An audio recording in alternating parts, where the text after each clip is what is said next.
इस अमृत काल का आह्वान है, इस अमृत काल का आह्वान है मुक्त मातृभूमि को नवीन प्राण चाहिए, नवीन पर्व के लिए नवीन प्राण चाहिए। मुक्त गीत हो रहा नवीन राग चाहिए, नवीन पर्व के लिए नवीन प्राण चाहिए।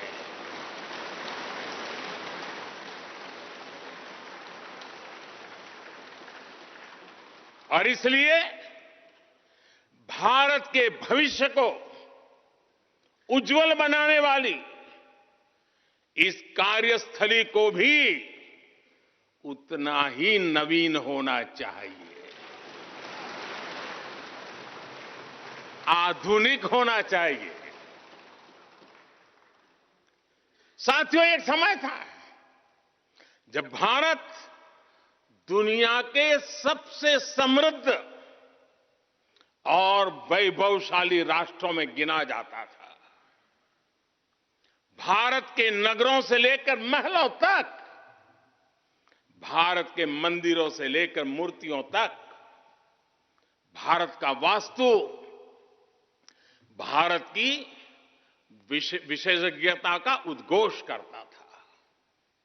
सिंधु सभ्यता के नगर नियोजन से लेकर मौर्यकालीन स्तंभों और स्तूपों तक, चोल शासकों के बनाए भव्य मंदिरों से लेकर जलाशयों और बड़े बांधों तक, भारत का कौशल विश्व भर से आने वाले यात्रियों को हैरान कर देता था।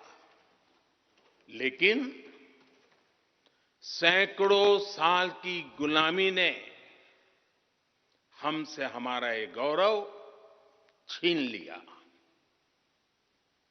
एक ऐसा भी समय आ गया जब हम दूसरे देशों में हुए निर्माण को देखकर मुग्ध होने लग गए।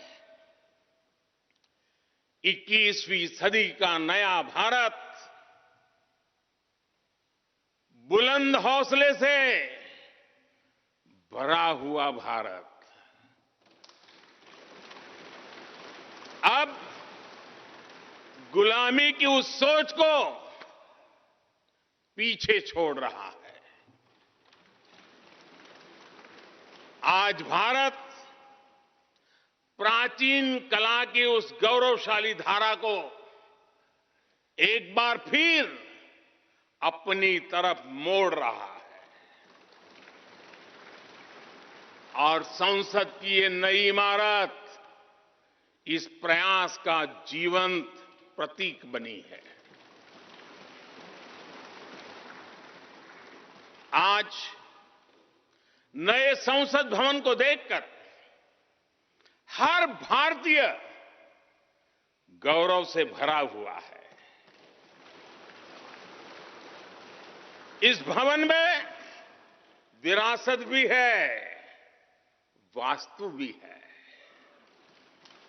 इसमें कला भी है, कौशल भी है, इसमें संस्कृति भी है और संविधान के स्वर भी है।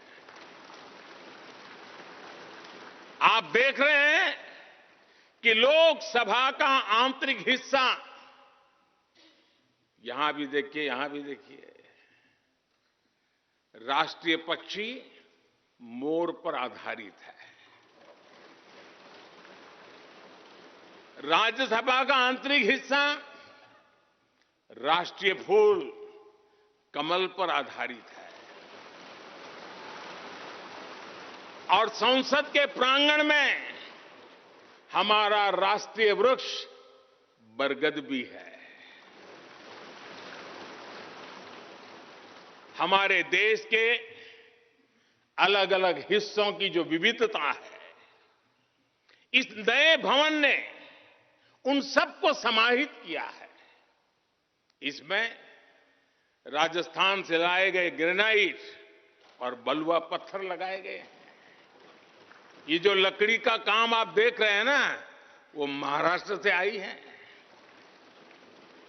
यूपी में भदोही के कारीगरों ने इसके लिए अपने हाथ से कालीनों को बुना है। एक तरह से इस भवन के कण कण में हमें एक भारत श्रेष्ठ भारत की भावना के दर्शन हुए। साथियों, संसद के पुराने भवन में सभी के लिए अपने कार्यों को पूरा करना कितना मुश्किल हो रहा था, ये हम सभी जानते हैं। टेक्नोलॉजी से जुड़ी समस्याएं थी, बैठने की जगह से जुड़ी चुनौती थी। इसलिए ही बीते 1.5-2 दशकों से ये चर्चा लगातार हो रही थी कि देश को एक नए संसद भवन की आवश्यकता है। और हमें ये भी देखना होगा कि आने वाले समय में सीटों की संख्या बढ़ेगी, सांसदों की संख्या बढ़ेगी, वो लोग कहां बैठते हैं? और इसलिए ये समय की मांग थी कि संसद की नई इमारत का निर्माण किया जाए। और मुझे खुशी है कि भव्य इमारत आधुनिक सुविधाओं से पूरी तरह लैस है। आप देख रहे हैं कि इस समय भी इस हॉल में सूरज का प्रकाश सीधे आ रहा है। बिजली कम से कम खर्च हो, हर तरफ लेटेस्ट टेक्नोलॉजी वाले गैजेट्स हों, इन सभी का इसमें पूरा ध्यान रखा गया है। साथियों, आज सुबह ही मैं इस संसद भवन को बनाने वाले श्रमिकों के एक समूह से मिला हूं। इस संसद भवन ने करीब 60,000 श्रमिकों को रोजगार देने का भी काम किया है। उन्होंने इस नई इमारत के लिए अपना पसीना बहाया है। मुझे खुशी है कि इनके श्रम को समर्पित एक डिजिटल गैलरी भी संसद में बनाई गई है और विश्व में शायद ये पहली बार हुआ होगा। संसद के निर्माण में अब उनका योगदान भी अमर हो गया है। साथियों, कोई भी एक्सपर्ट अगर पिछले 9 वर्षों का आकलन करे तो पाएगा कि ये 9 साल भारत में नव निर्माण के रहे हैं, गरीब कल्याण के रहे हैं। आज हमें संसद की नई इमारत के निर्माण का गर्व है, तो मुझे पिछले 9 साल में गरीबों के 4 करोड़ घर बनने का भी संतोष है।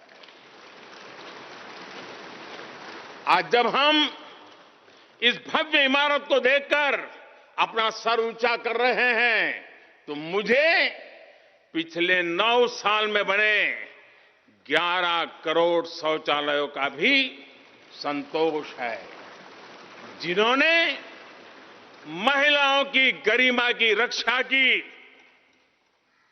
उनका सर ऊंचा कर दिया। आज जब हम इस संसद भवन में सुविधाओं की बात कर रहे हैं, तो मुझे संतोष है कि पिछले 9 साल में हमने गांवों को जोड़ने के लिए 4 लाख किलोमीटर से भी ज्यादा सड़कों का निर्माण किया। आज जब हम इस इको फ्रेंडली इमारत को देखकर खुश हैं, तो मुझे संतोष है कि हमने पानी की एक एक बूंद बचाने के लिए 50,000 से ज्यादा अमृत सरोवरों का निर्माण किया है। आज जब हम इस नए संसद भवन की लोकसभा और राज्यसभा को देखकर उत्सव मना रहे हैं तो मुझे संतोष है कि हमने देश में 30,000 से ज्यादा नए पंचायत भवन भी बनाए हैं। यानी पंचायत भवन से लेकर संसद भवन तक हमारी निष्ठा एक ही है, हमारी प्रेरणा एक रही। देश का विकास, देश के लोगों का विकास।